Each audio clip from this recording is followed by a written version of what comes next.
I became involved with the Holland Foundation because of my passion for eliminating corneal blindness.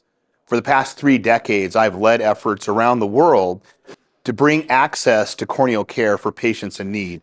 And one area where that need is extreme is with patients with severe ocular surface disorders.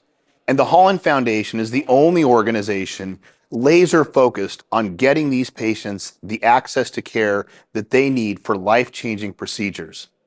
For us to succeed in the future, we need more partners to come alongside us and participate with us. That includes industry and physicians coming together to make sure that we can expand access by setting up multiple centers of excellence across the country and ultimately around the world.